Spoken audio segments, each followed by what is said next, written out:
Friends, तो finally हम लोग कालीन चौक पहुंच गए हैं। केबल कार से कुरी विलेज से कालीन चौक आए हैं और ये रहा भगवती मंदिर। अभी और ऊपर जाना है।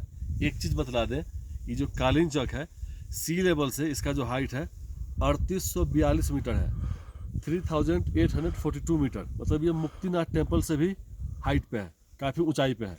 और यहाँ देखिए, इधर आप, ये कुरी विलेज है, देख रहे हैं। यहाँ से आए थे हम लोग, एकदम नीचे से आए हैं। और इस तरफ देखिए क्या खूबसूरत नज़ारा है। मतलब काफ़ी हाइट पे है हम लोग और यहाँ पे हाई एल्टीट्यूड की वजह से सांस लेने में भी प्रॉब्लम हो रहा है।